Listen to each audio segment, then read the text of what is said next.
Tapu moe o tua mafi, tapu moe ho eiki moe hamata pure, tapu moe tahine ko o reta mapu tupola, kai uma ae ka o ngawe Pasifika hono kotoa, talangata ia te kita o whai ki tua mamao, kai atai whaka monu hok whatongia ko kua whakakolo a ki au, ke o whai haki i rea.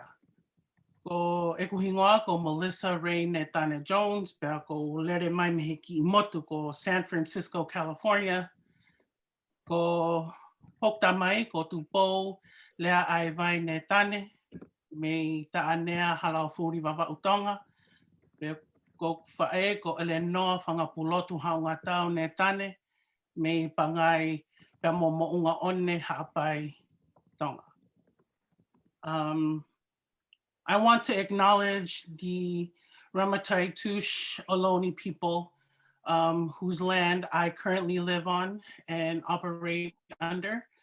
And I again want to thank Areta for the opportunity just to share a few thoughts today. I know it's been an extremely long day for many of you, so I don't want to take up too much of your time, but in obedience to Oreta, who's my boss, I'm gonna go ahead and just share a little bit around the topic of Pacifica women,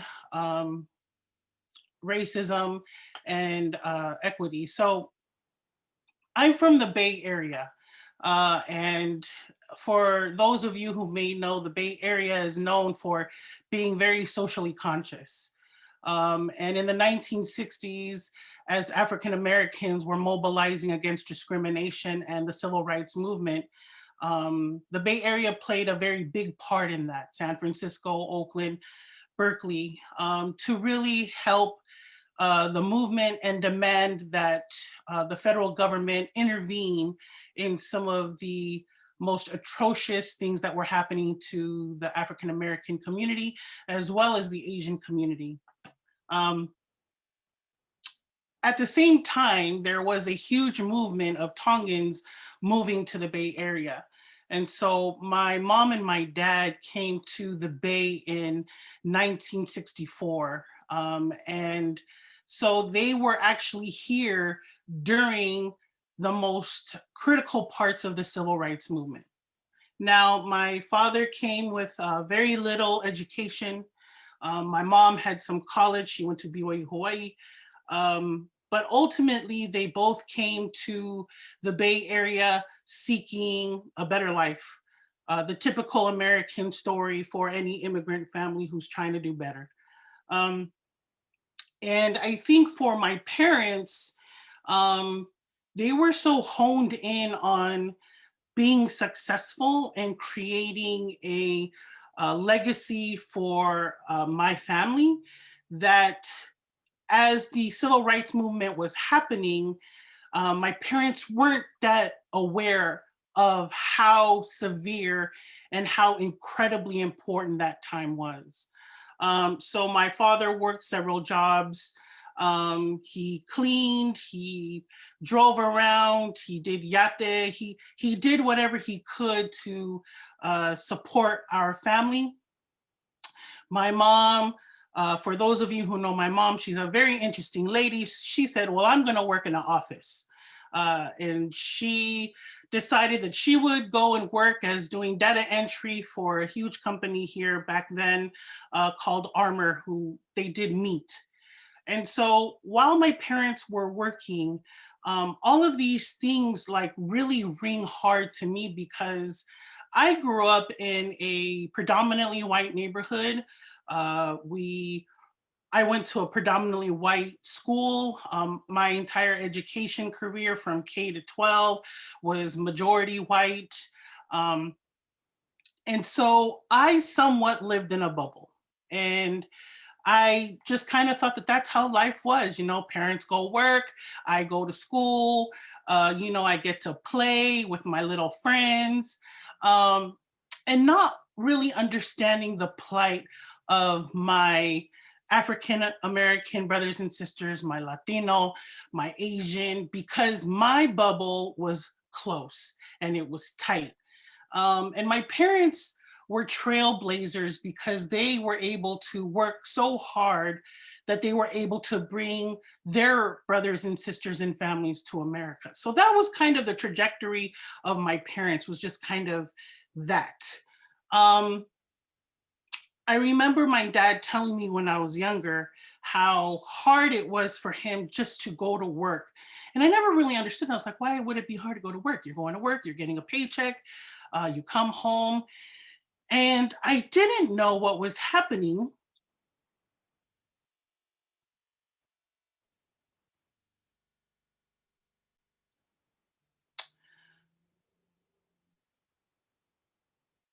Was that my father was being bullied at work because of the lack of education he had. My father was such a nice man. He never really said anything to anyone else. And it's that Polynesian humility that they often default to. My dad never wanted to lose his job, so he took it. Every single day at work. And for me, you know, I'm that daughter, right?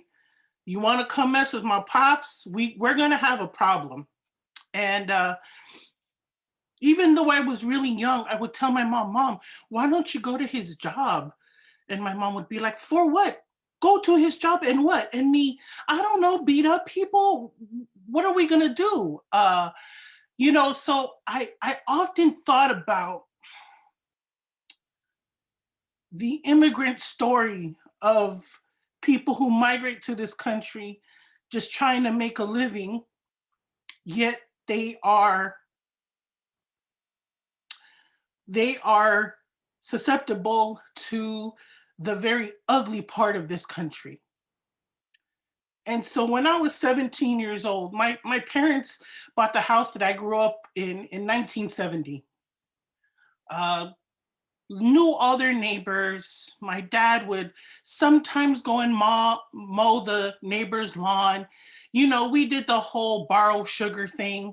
That's how close knit our little community was. And when I was 17 years old, I heard my mom screaming, no, no, no, please. And I thought, what's going on? And I jumped up and I ran outside, and my brother, who at the time was about 21 years old, was yelling in the middle of the street saying, who the F did this to my house?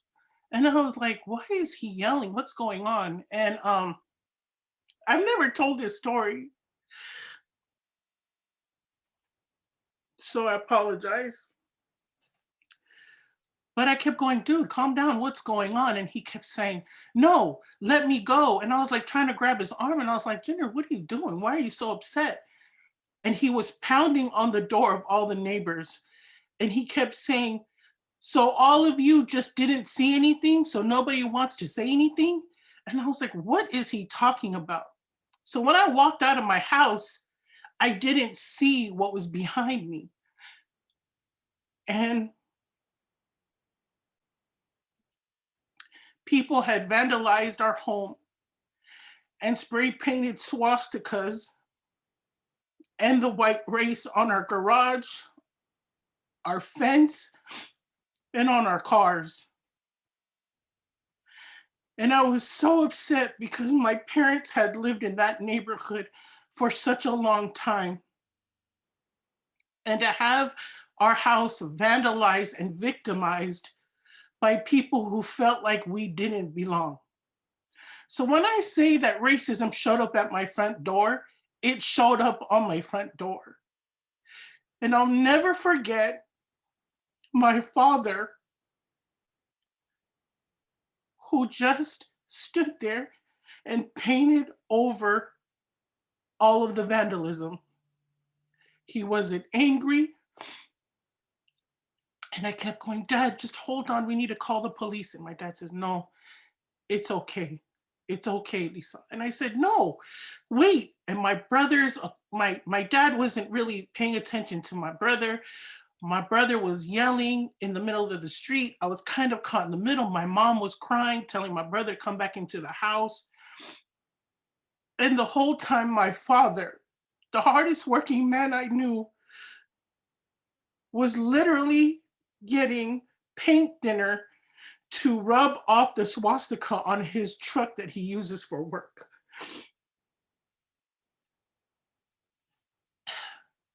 The humility that my father exhibits all the time, no matter how bad the situation is, no matter what people are saying.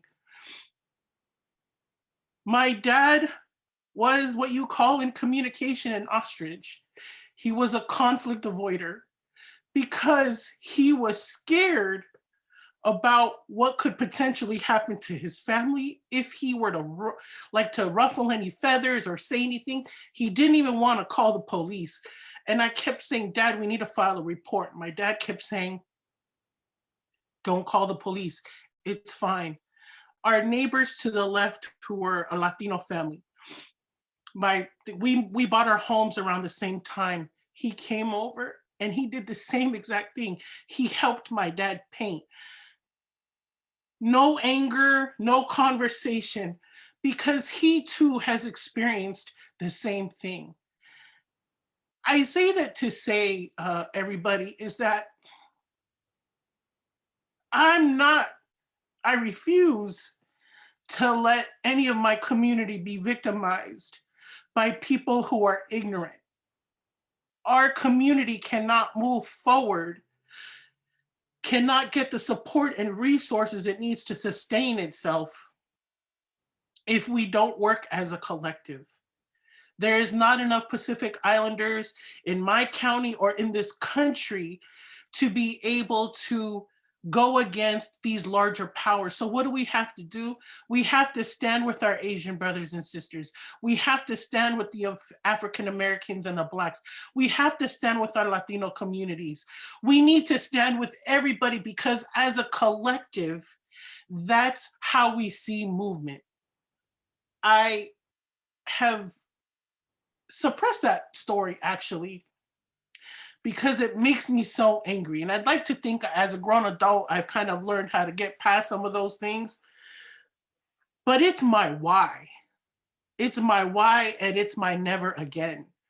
So when you talk about inequity, when you talk about racism, when you talk about sexism, when you talk about being a person of color, being a woman in this work, it is not easy.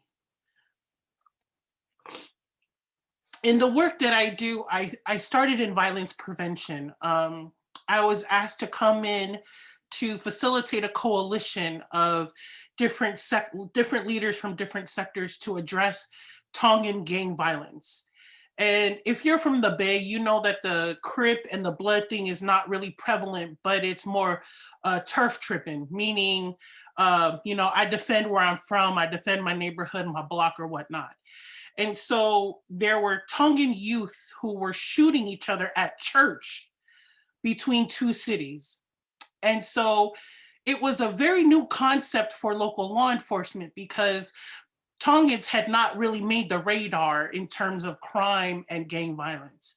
And so they reached out to the organization that I now work for to facilitate a coalition that could address this. And the model that we used was to bring everybody. It was law enforcement, it was the faith community, it was community leaders, nonprofits, it was bringing in superintendents, it was bringing school principals, childcare services, probation. We are not a one issue people. So you cannot bring only law enforcement and expect to fix a situation. What's important is that you bring the collective, you bring all sectors, because the root causes of why we get engaged into violence, whether it's sexual violence, sexual abuse, or gang violence, is for a multitude of factors. So we cannot address these issues with one solution. So what we decided to do was to create this coalition of different community leaders and sector leaders to be able to address this. They didn't know how to deal with kids going into a church and shooting out in the parking lot. They were like, who does that? Well, because the Tongan community is so faithful and faith is a fundamental part of their life, they knew that they would see somebody at the church that they wanted to hurt. So that's where they were going. I recognize that not every community is the same. So, the way that we deal with gang violence here in the Bay Area would not be the same recipe I would use in Utah or the same recipe I would use in Los Angeles. But the point is that we all have to figure out what the local conditions are and how we as a collective can address it. That was the beginning of my career in nonprofit. And because I was a little bit more articulate, I have a big mouth. So because I had a big mouth, they started to say, maybe we should have Malissa do some other things. And so I found myself representing the Pacific Islander community at different tables. And as a woman, uh, as an educated woman, as a big woman, I was susceptible to all kinds of feedback, looks. I would show up to a meeting, and I remember it was a meeting with, oh, maybe I shouldn't say. Anyway, it was a meeting, and someone said, "Oh, that's Malissa. She's going to be the one who's going to do the presentation." And I remember this man turning around and looking at me, and he was like, "Oh, I know she's," he just kind of made this look at me, and I heard it, and I was like, "Okay, all right," you know. So I started my presentation, and I noticed his body language. I'm a communications major, and that's what we do at our job. So I noticed his body language, and something, folks, we need to understand is you need to read people's body language. He kind of sat back, put his arm up, wasn't paying attention, kind of looking around, looked down on his phone, got up, got some snacks. And this is during my presentation. And I was like, okay, so you are blatantly being disrespectful and being condescending towards me as I'm doing this presentation. And I said, all right, cool, I see you, okay. And then we sat down, and then let's just say he was a really important person. So he says, okay, thank you so much, Malissa, for that presentation. I'd like you to meet Tom. So homie's name was Tom. I'd like you to meet Tom. Tom, Malissa is going to be the one who's going to decide whether your organization gets this funding or not. And Tom's face, his body language, everything all of a sudden changed, right? So Tom started like scooting up, and he was like, oh, that was great. And I said, oh, great, Tom, it was so nice to meet you. And I said, Tom, could you tell me a little bit about what part of my presentation you think is going to be most applicable for your organization? Well, because Tom wasn't paying attention, Tom had nothing to say, and he was like, oh, well, you know what? Let me look back at my notes. And I was like, okay, cool. So it gave me great honor, ladies and gentlemen and others, to let Tom know that unfortunately, we're not going to be able to fund your organization this year. And I'm really sorry about that, Tom, but yeah, unfortunately, I don't think that our values quite align with your organization. And it sounds like there's great potential, but I'm not currently satisfied with the outcomes and the impact that you've laid out. So I'm so sorry, it's not going to be able to work. So, I say that to say we have to be very careful, because you don't know who's in the room. Tom doesn't know my story. I don't know Tom's story, but I know in that room, Tom had made some assumptions about me. Tom had judged me, and Tom felt like he didn't have to acknowledge who I was. And unfortunately, that didn't help Tom at all.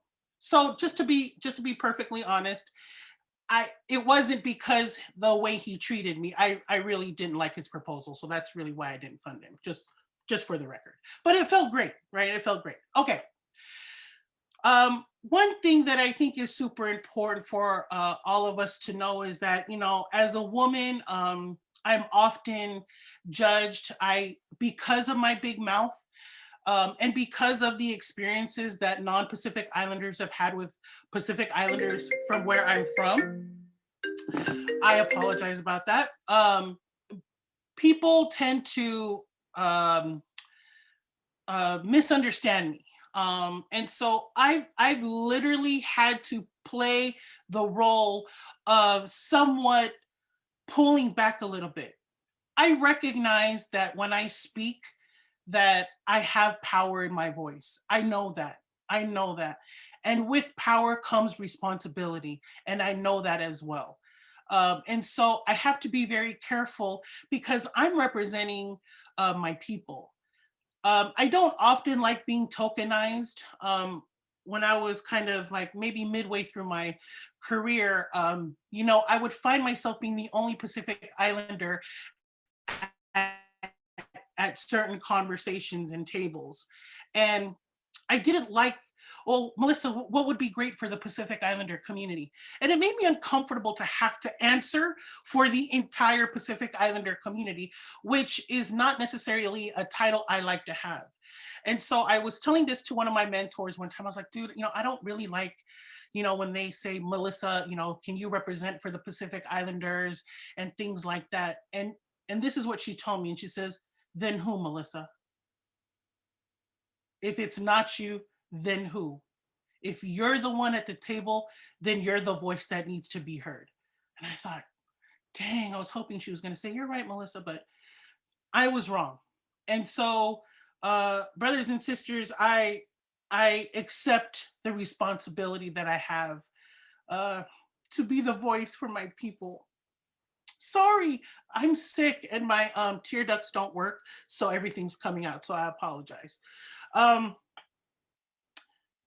I I want you to know that my organization very much cares about all communities, and we recently have completed a theory of change where we were able to revisit our mission and our vision to ensure that it is aligned with who we are as an organization now. The Peninsula Conflict Resolution Center is 35 years old, and we are a much different adult than we were as an infant. And so it was very important for us to recheck what our North Star was and to ensure that we are meeting the current needs of the community while still sticking to the principles and values that we believe in as an organization. We've created a program called SV Maps, which is the Silicon Valley Multicultural Awards Program, which is very similar to a fellowship. Because in San Mateo County, out of the 400 nonprofits that serve this county, only 42 are led by EDs of color. And so about 80% of those nonprofits are serving communities of color, marginalized and underserved communities. So if the person that's at the head of the helm cannot relate to the needs of the communities it serves, we're doing a disservice. So our organization has organized this fellowship as a professional development for EDs of color to match them with a mentor, to give them additional resources and support to be able to manage their nonprofits. What we also found about nonprofit leadership, executive leadership, is that they deal with certain stresses that others don't. They're overworked, smaller budgets.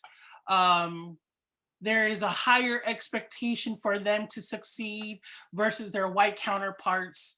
And it's extremely difficult. I'm on the executive team for my organization, and it's very hard for us when we especially are vying for the same funding with our other organizations that we partner with. It's a very difficult position to be in when we're all trying to go after the same thing. So my recommendation every time I get in front of a funder or a foundation of some sort, I'm always saying, they always like, oh, well, Melissa, how can we help nonprofits? How can we help PCRC? And I'm like, unrestricted funding, point blank, period. Right? Because their profile of what they want is very different from what we want. Because what we want is what communities want. So we have our ear to the ground all the time about the communities we serve. And these funders with multi-million-dollar budgets have no idea. So their expectation is what they think works. And so it's important for them to hear from us what really works. And by meeting communities where they are.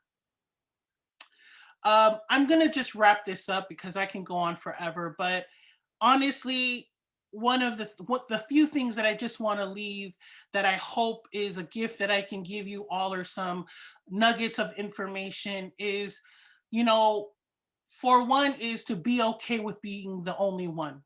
Be okay with that.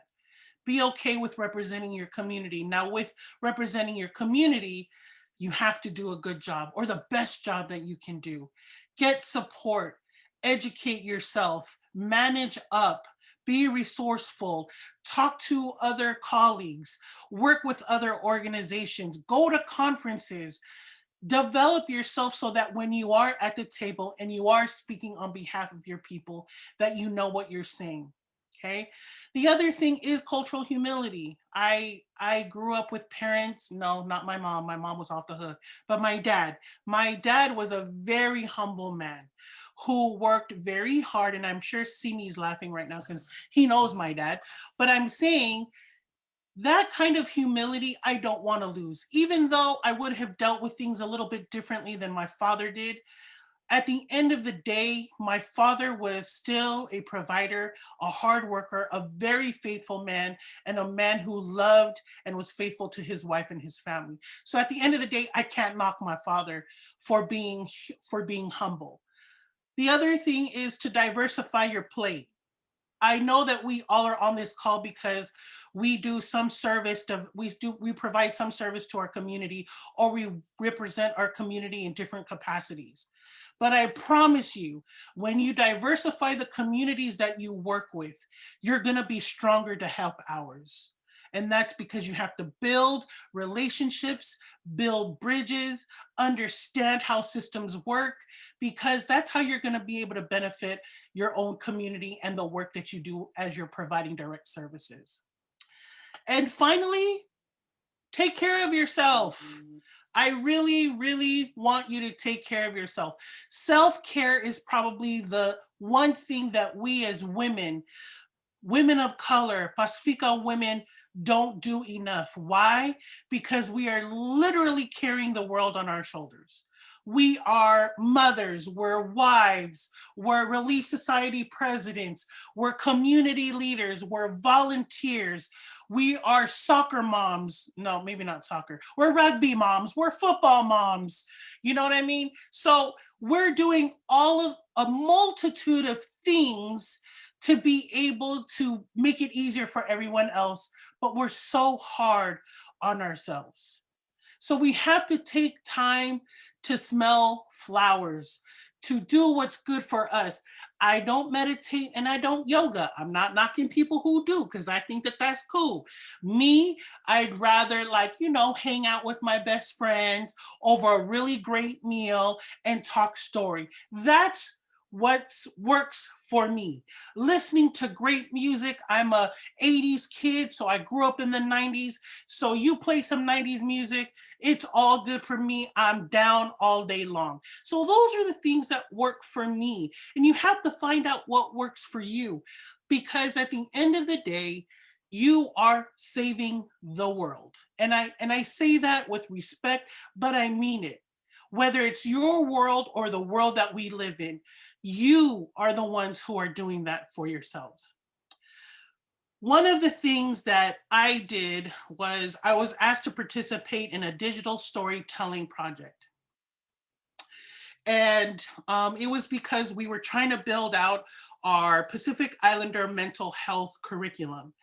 And we wanted to find different modalities that would work for our community. And so I decided to participate. As much as I didn't want to, I decided to participate. So for all of you, I'd like to leave you with my little gift. Now, I know Hina was on the call and like, Oscar nominated and stuff like that. But I want to share with all of you my Oscar nominated film that I produced all by myself.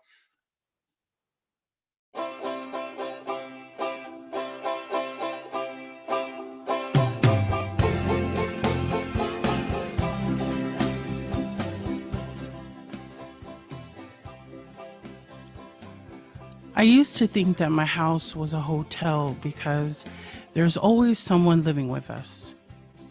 One person would move out and another family would move in. One day I came home from school and there was some lady and her baby sleeping in my bed. I ran to tell my dad and he said that it was my aunt and her baby and they would be living with us for a while. I was angry about losing my room. I cried and begged my mom to talk to him, but no luck. He was adamant.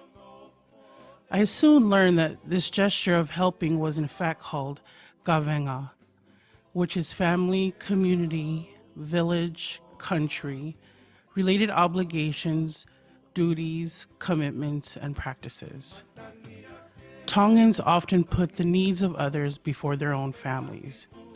The benefit is, if you help others, others will help you. We lived by this word like a commandment, and I slept on the floor a lot, gave clothes away, and even money to people I didn't even know. I grew up with some resentment toward my parents for giving so much to help others and often neglecting our own needs. I guess I understood the concept, but I didn't like it. I didn't pursue my career of broadcasting. I followed the advice of my dad. I used my voice to raise awareness around the needs of the Pacific Islander community and engaging my community with resources and opportunity. It's rewarding to see families change for the better. I find myself helping others and even overlook my own needs and those close to me because gavenga is really a form of love. And I know that now. When my dad passed away, I was shocked by the droves of people who came to honor his life because he had touched theirs. They all came back, and I was overwhelmed by the support. I'd like to think that I am continuing his legacy through the work in a field that serves others. Sometimes I don't even feel like this is work. I just feel like I'm home.